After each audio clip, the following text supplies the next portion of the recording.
ایک حدیث میرا دل کرتا ہے آپ کو یاد ہو رہے، مستدرک للحاکم میں حدیث ہے۔ حضرت انس بن مالک رضی اللہ تعالیٰ عنہ فرماتے ہیں ایک بھائی حضور کی بارگاہ میں بیٹھا رہتا تھا، نکما نہیں تھا، شارحین حدیث کہتے ہیں کہ کسی مجبوری سے وہ کام نہیں کر پاتا تھا، یا کرتا تھا تو وہ کام آگے نہیں چل پاتا تھا، ذہنی صلاحیت ہی شاید زیادہ نہیں تھی۔ یہ حدیث مشکات میں بھی موجود ہے، مستدرک للحاکم میں بھی موجود ہے۔ حضرت انس بن مالک رضی اللہ تعالیٰ عنہ فرماتے ہیں وہ حضور کی بارگاہ ناز میں بیٹھا رہتا تھا، اس کے بھائی نے آ کے شکایت کی، یا رسول اللہ صلی اللہ تعالیٰ علیہ وسلم، یہ کوئی کام ہی نہیں کرتا، کوئی محنت نہیں کرتا، کوئی جدوجہد نہیں کرتا، آگے نہیں بڑھتا، مجھے اس کی ضروریات کی کفالت کرنی پڑتی ہے، مجھے جدوجہد کرنی پڑتی ہے، مجھے اس کے معاملات کا خیال رکھنا پڑتا ہے، آپ اسے سمجھائیں۔ تو حضور نے بہت سارے لوگوں کو سمجھایا جو کام نہیں کرتے تھے۔ ہمیں سیاستہ میں وہ حدیث بھی ملتی ہے جس بندے کو نبی پاک صلی اللہ علیہ وسلم نے کہا تھا کہ تیرے پاس جو بھی گھر میں ہے لا، تو وہ پیالہ اور کمبل لائے تھے، حضور نے بیچ کے کہا تھا جا کلاڑا خرید کے لا اور لکڑیاں کاٹ کے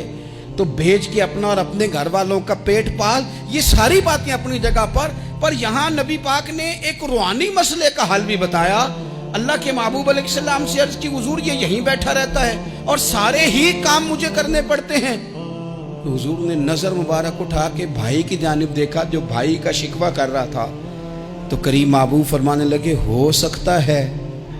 یہ جملے میرے محبوب کے، ان کو کہیں لکھنا، ان کی مٹھاس دیکھو، ان کا حسن دیکھو، اور بھائیوں کی محبت کے بیج جو رسول پاک پیوند لگا رہے ہیں اور جوڑ رہے ہیں، اور جس انداز میں بھائی کو بھائی سے ملا رہے ہیں،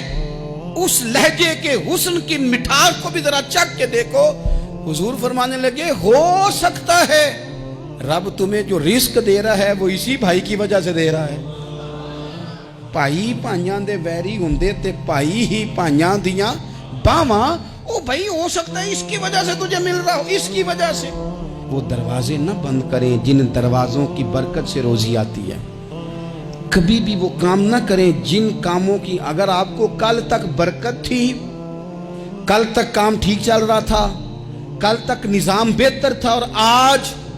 آپ کو محسوس ہوتا ہے کہ کہیں کمزوری آ گئی ہے، کہیں حالات اس طرح کے نہیں رہے، تو پھر آپ غور کریں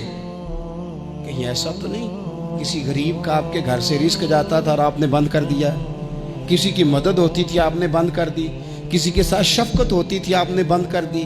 کوئی شخص آپ کی وجہ سے تسلی میں تھا اور پھر آپ نے اسے تکلیف میں ڈال دیا۔ اللہ کے محبوب نے فرمایا تمہارے کمزوروں کی وجہ سے تمہیں رزق دیا جاتا ہے، تمہارے ضعیفوں کی وجہ سے تمہیں رزق دیا جاتا ہے۔ تم نے تو ایک بندہ یہ کہہ کے نکال دیا کہ جا تیری تنخواہ میں نہیں دے سکتا، لیکن کیا پتا کہ اس کی تنخواہ کی وجہ سے ہی باقی سارا کچھ بھی آتا ہو، کیا پتا کہ اسی کے سبب سے اللہ انعام فرماتا ہو۔ لہٰذا ان روحانی مسائل کا بھی تھوڑا سا خیال کریں۔